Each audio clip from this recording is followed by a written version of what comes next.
The world never plays fair. No matter how honest you are, someone will betray you. No matter how skilled you become, someone less qualified will take your spot. That's reality.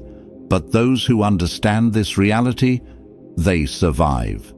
And those who survive, they rule. This is a power you can't see, but everyone feels it. This is dark intelligence. Dark intelligence is born when people get betrayed, humiliated, and defeated. Others break down, but you build strength from that pain.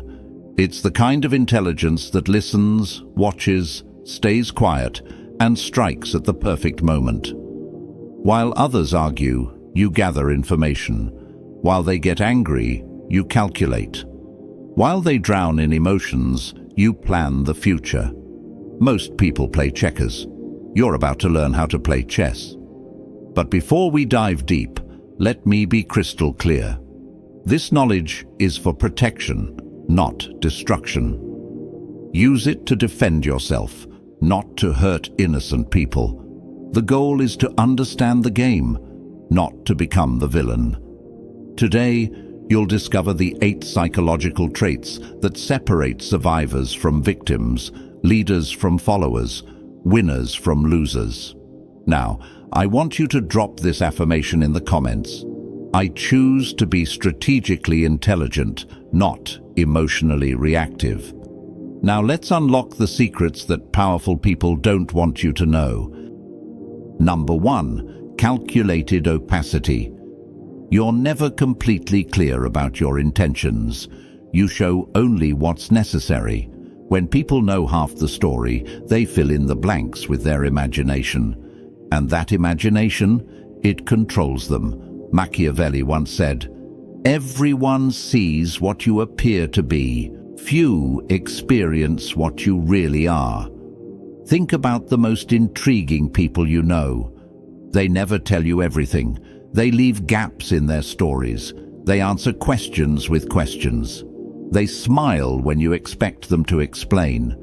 This isn't about lying.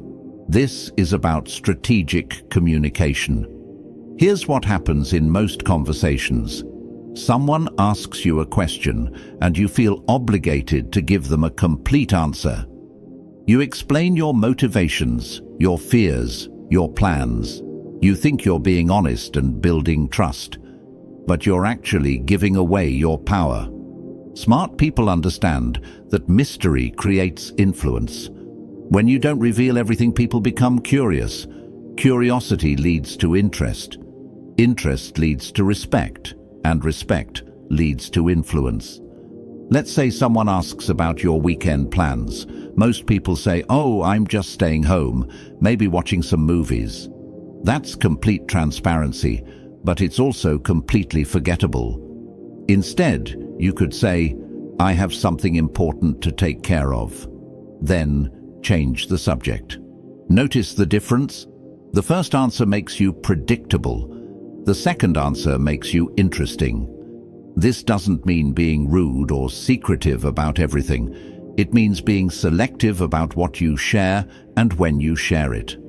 The most successful people in any field master this principle.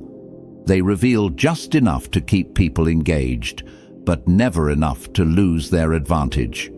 Your information is your currency. Don't spend it all at once. When you practice calculated opacity, people start paying more attention to what you say because they know you don't say everything. Your words carry more weight because they're rare. Remember, the goal isn't to be mysterious for the sake of being mysterious. The goal is to maintain control over your narrative and your relationships. Number 2, adaptive persona. You're not the same person with everyone. You adjust your personality based on who you're talking to. People think they know you, but they only know one version of you. Machiavelli once said, "A prince ought to take care that he never lets anything slip from his lips that is not replete with the 5 qualities mentioned above, that he may appear to him who sees and hears him altogether merciful, faithful, humane, upright, and religious. This isn't about being fake. This is about being effective. You already do this naturally. You speak differently to your grandmother than you do to your friends. You act differently in a job interview than you do at a party. You present different aspects of your personality in different situations. Adaptive persona takes this natural tendency and makes it intentional. Every person you meet has different values, different communication styles, and different ways of processing information. If you use the same approach with everyone, you'll connect with some people and completely miss others. Smart people study the person they're talking to and adjust their communication accordingly. Are they analytical? Give them facts and data. Are they emotional? Connect with their feelings. Are they practical? Show them how something works. Are they big picture thinkers? Paint the vision. This isn't manipulation. This is communication intelligence. Think about water. Water takes the shape of whatever container it's in, but it never loses its essential properties. It's still water whether it's in a cup, a bottle, or a lake. Your adaptive persona works the same way. You adjust your presentation to fit the situation, but you never lose your core values and principles. The mistake most people make is thinking they need to be authentic in the same way with everyone. But authenticity doesn't mean being identical in every situation. It means being genuinely yourself while adapting your expression to be most effective. When you master adaptive persona, you become someone who can connect with anyone. People feel understood when they're with you because you're speaking their language. This skill becomes incredibly powerful in negotiations, leadership situations, and building relationships. You're not trying to force people to understand you. You're making it easy for them to connect with you. But here's the warning: never adapt so much that you lose yourself. Your values, your integrity, your core principles should never change. Only your presentation should adapt. The strongest people are like diamonds. They have many facets, but they're still one solid stone. Number 3, the principle of detachment.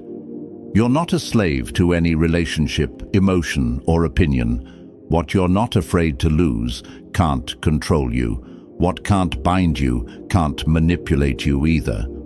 Machiavelli once said, "Since love and fear can hardly exist together, if we must choose between them, it is far safer to be feared than loved."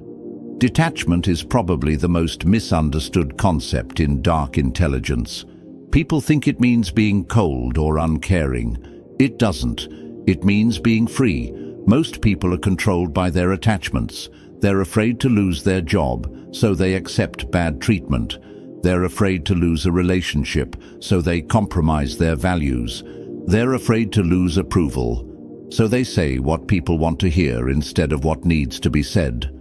Fear of loss makes you weak. Freedom from that fear makes you powerful. This doesn't mean you shouldn't care about anything. It means you shouldn't be desperate about anything. Imagine this. 2 people are negotiating a business deal. Person A really needs this deal to work out. They're counting on it. They've already made plans based on it happening. Person B would like the deal to work out, but they have other options. They're willing to walk away if the terms aren't right. Who do you think has more power in that negotiation? Person B, obviously.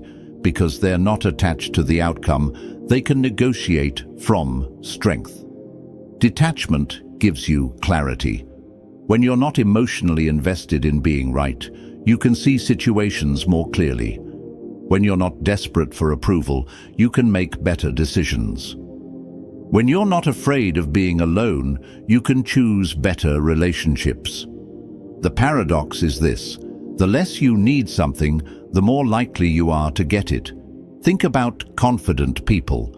They're not confident because everything always goes their way. They're confident because they know they'll be okay even if things don't go their way. That's the power of detachment. Now, this doesn't mean being careless or indifferent. You should still work hard for your goals and care about the people in your life, but you should never be so attached to any outcome that you lose your ability to think clearly and act strategically. Detachment also protects you from manipulation. When someone tries to threaten you with taking away something you're not afraid to lose, their threat has no power. The most dangerous person in any room is the one who has nothing to lose. But the most powerful person in any room is the one who has everything to gain and nothing to fear. Practice this gradually. Start with small things. Don't be so attached to winning every argument. Don't be so attached to being liked by everyone. Don't be so attached to your plans working out exactly as you imagined. As you develop this skill, you'll notice something interesting. People start treating you with more respect. They sense that you can't be easily controlled, and that commands respect. Remember, detachment isn't about not caring. It's about caring without being controlled by that care. Number 4, silent leverage. You don't apply pressure directly, you wait. When people make mistakes and become vulnerable, your silent presence becomes the heaviest influence in the room. Machiavelli once said, "Never was anything great achieved without danger." Most people think power is loud. They think it's about raising your voice, making demands, and forcing your will on others. That's amateur hour.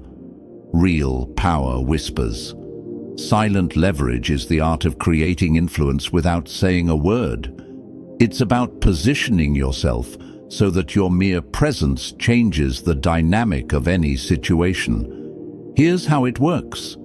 Instead of telling people what to do, you create situations where they naturally want to do what benefits you.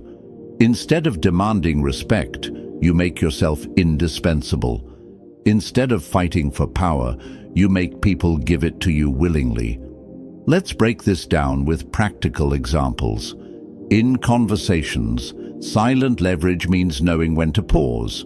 Most people are uncomfortable with silence, so they fill it with words.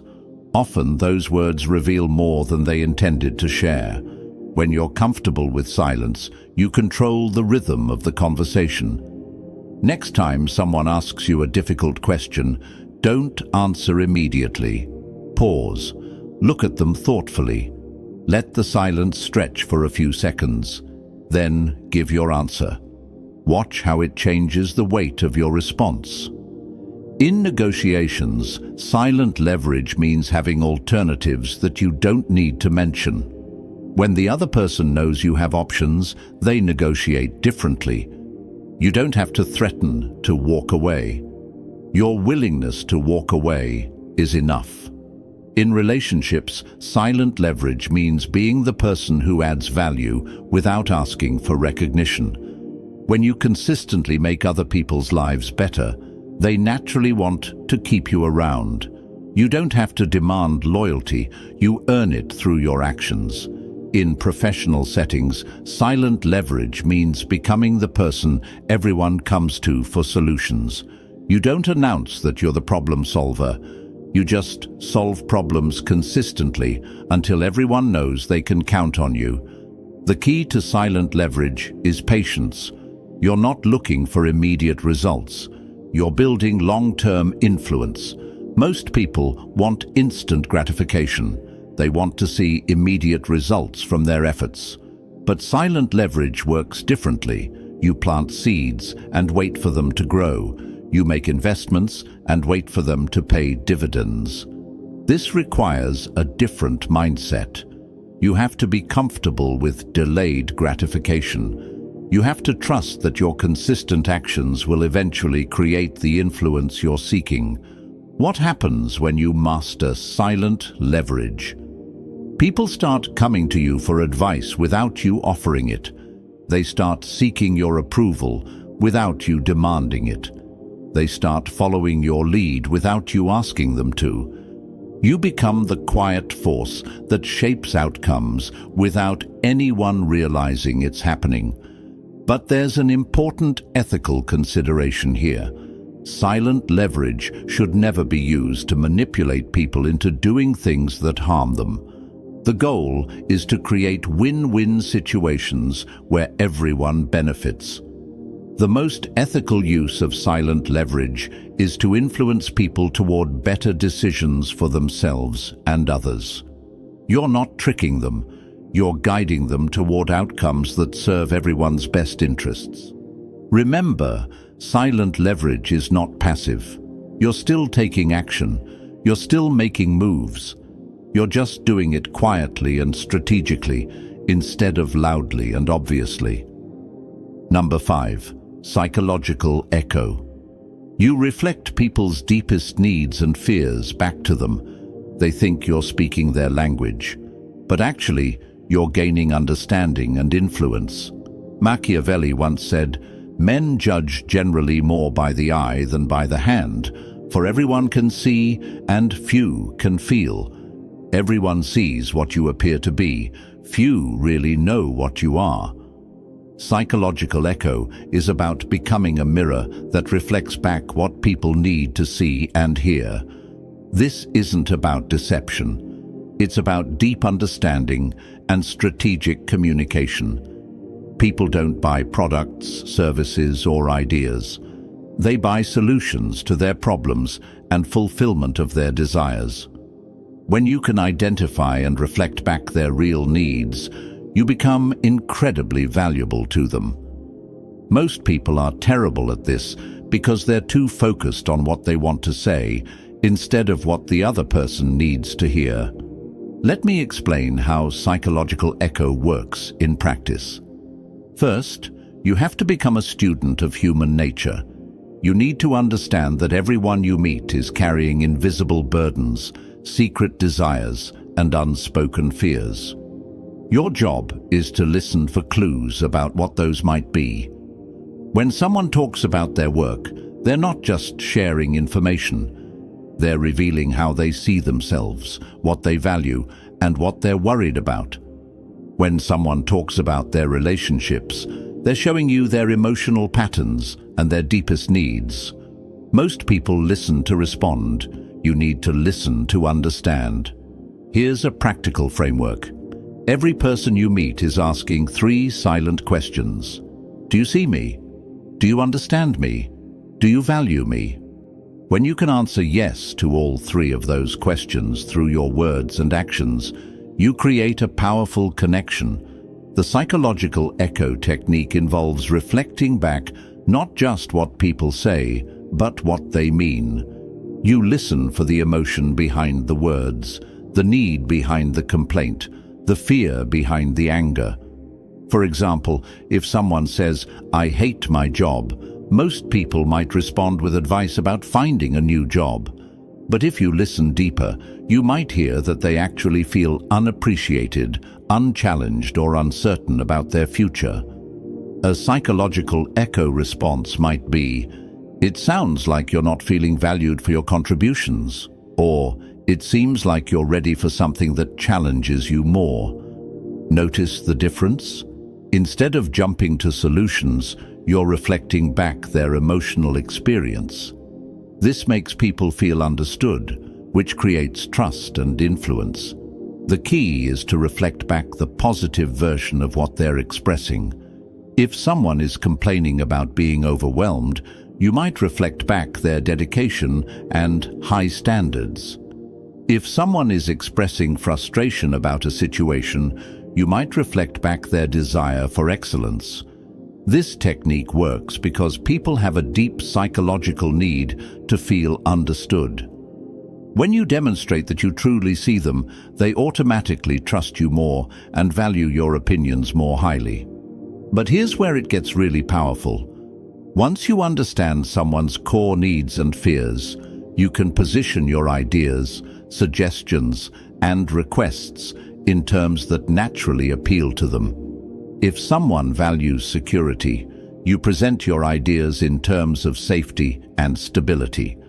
If someone values recognition, You present your ideas in terms of achievement and acknowledgement. If someone values freedom, you present your ideas in terms of independence and choice. You're not changing your message. You're changing how you present your message to match their psychological profile. This is incredibly powerful in leadership, sales, parenting, and relationships. When people feel like you understand them at a deep level, they naturally want to work with you, follow you, and support you. The ethical way to use psychological eco is to genuinely care about understanding people and helping them get what they need. When you use this technique to serve others' best interests, it becomes a tool for building stronger, more meaningful relationships. Number 6, ambiguous morality. You're neither good nor bad, you just get things done. Real power doesn't always come in black and white. Sometimes it lives in the gray areas.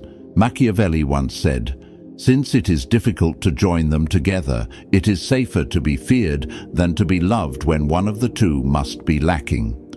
This is the most controversial trait of dark intelligence, and it's the one that gets misunderstood the most. So let me be very clear about what this means and what it doesn't mean. Ambiguous morality doesn't mean having no morals. It doesn't mean doing whatever you want, regardless of consequences. It doesn't mean hurting people to get ahead. What it means is understanding that the real world is complicated. Sometimes doing the right thing in the short term leads to worse outcomes in the long term. Sometimes being nice enables bad behavior. Sometimes protecting people requires making decisions that aren't pretty. Here's the reality. Pure moral clarity is a luxury that most people can't afford when they're dealing with complex situations involving real consequences. Let me give you some examples to illustrate this concept. Imagine you're in a leadership position and you discover that a team member has been consistently lying to clients and damaging relationships. The nice thing to do might be to give them another chance, provide more training, and hope they improve. But what about the other team members who are working honestly? What about the clients who are being deceived? What about the long-term health of the organization? Someone with ambiguous morality might decide that protecting the many is more important than being nice to the one. They might make the difficult decision to remove that person from the team, even though it feels harsh. This isn't cruelty. This is pragmatic ethics. For example, someone asks you for advice about a relationship that you can see is toxic and destructive. The kind thing to do might be to be supportive and avoid saying anything negative. But someone with ambiguous morality might decide that true kindness requires telling the difficult truth, even if it temporarily hurts the person's feelings. The key principle here is focusing on outcomes rather than appearances. Sometimes the action that looks good on the surface creates bad results. Sometimes the action that looks harsh on the surface creates better results for everyone involved. This requires a different kind of moral thinking. Instead of asking, "What action makes me look like a good person?" you ask, "What action leads to the best outcomes for the most people?"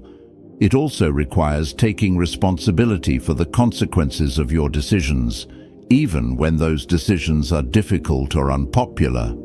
But here's the crucial distinction. Ambiguous morality is not the same as selfishness. You're not doing whatever benefits you at others' expense. You're making pragmatic decisions that serve the greater good, even when those decisions are personally difficult.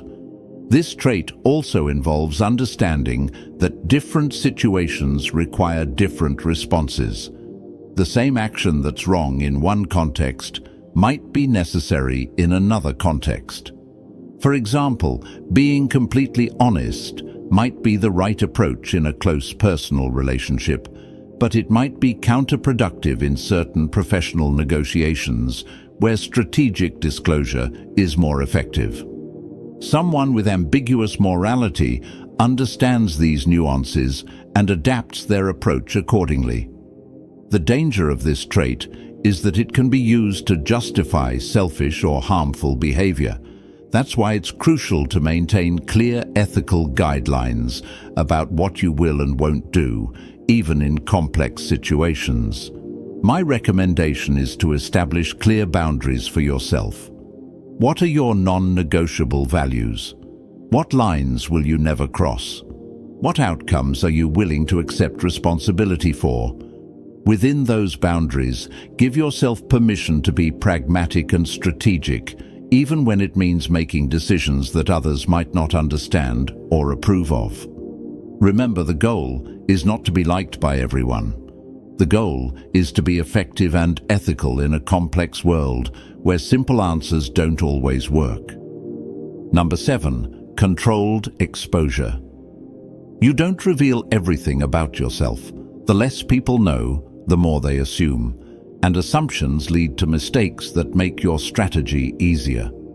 Machiavelli once said, "Men are so simple of mind and so much dominated by their immediate needs that a deceitful person will always find plenty who are ready to be deceived."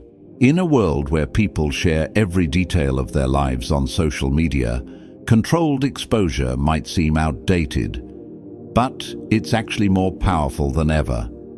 When everyone is oversharing, the person who shares strategically stands out. When everyone is broadcasting their thoughts and feelings, the person who keeps some mystery becomes intriguing.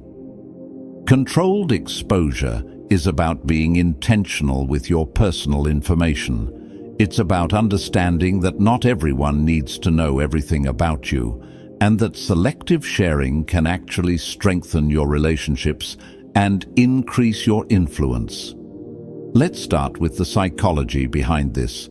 Humans are naturally curious creatures. When we encounter something incomplete or mysterious, our brains automatically try to fill in the gaps. This is called the curiosity gap, and it's one of the most powerful psychological forces in human behavior. When you practice controlled exposure, you create curiosity gaps that make people more interested in you and more attentive to what you do share. Think about the most captivating people you know. They probably don't tell you everything. They share enough to keep you engaged, but they leave you wanting to know more. This isn't accidental. It's strategic. Now, let's talk about practical applications. In professional settings, controlled exposure means being selective about which ideas you share and when you share them. It means not revealing all your capabilities at once. It means keeping some of your knowledge in reserve so you can provide value when it's most needed.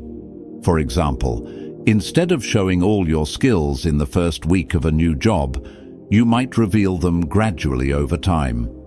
This creates the impression that you're continuously growing and improving, rather than someone who peaked early. In social situations, controlled exposure means not telling your entire life story to everyone you meet. It means sharing personal information gradually as relationships develop and trust is earned. This doesn't mean being secretive or dishonest. It means being selective and strategic about what you reveal and to whom. In negotiations, controlled exposure means not revealing all your priorities and constraints up front.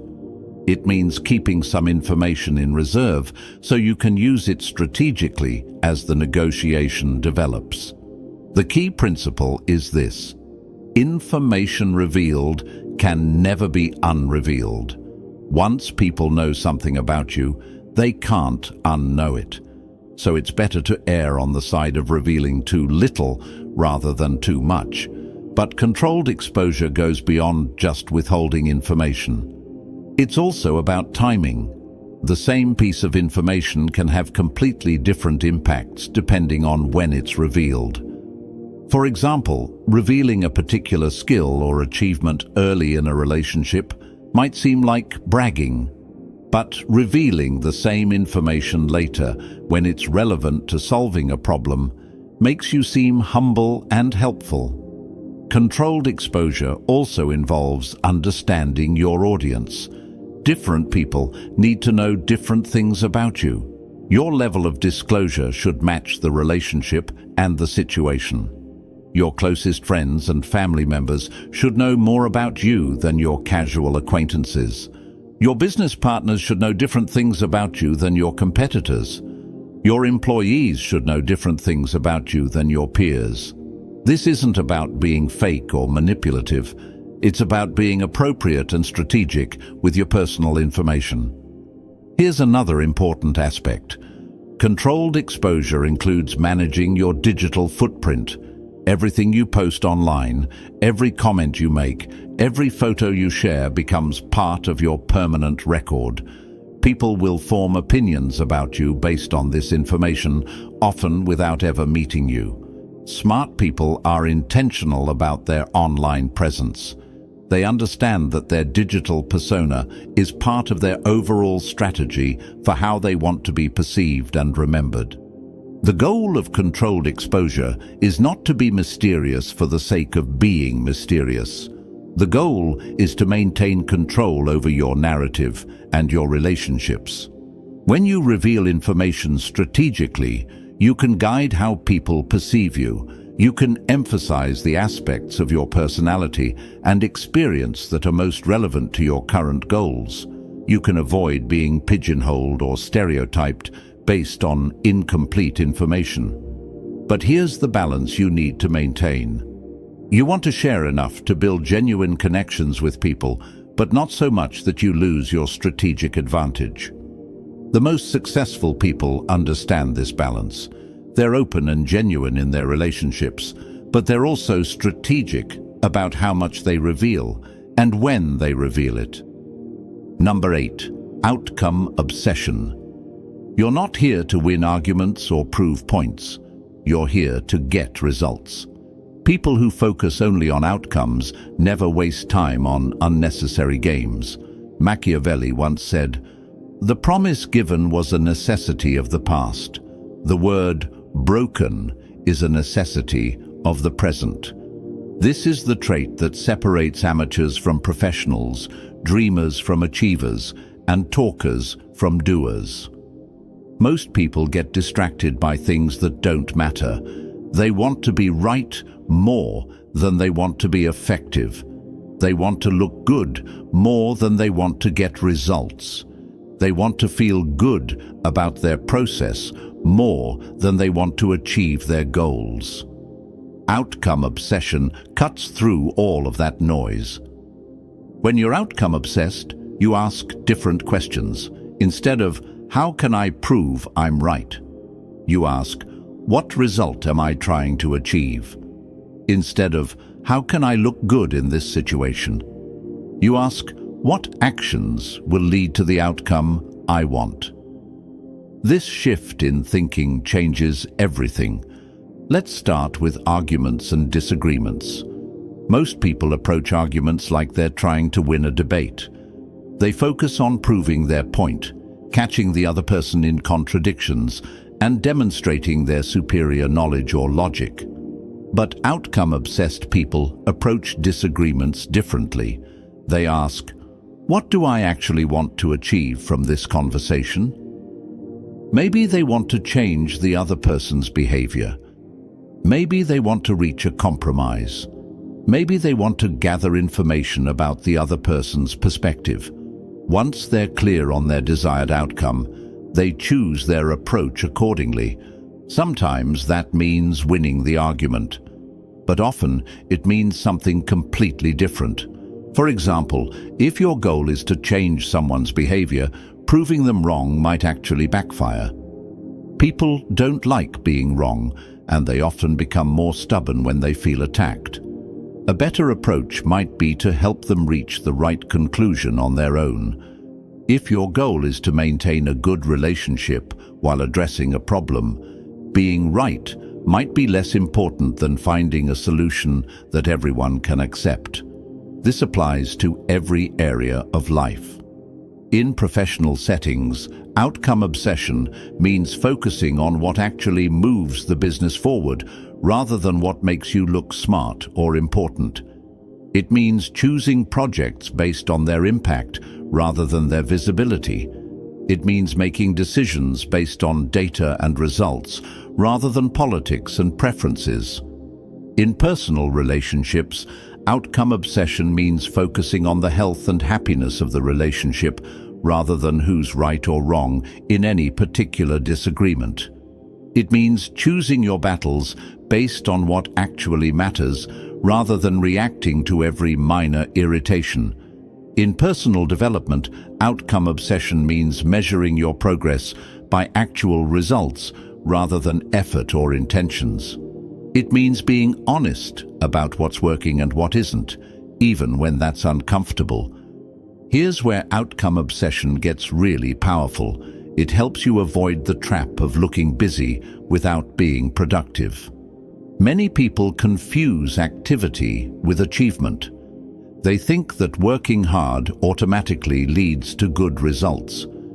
But outcome-obsessed people understand that you can work very hard on the wrong things and get nowhere.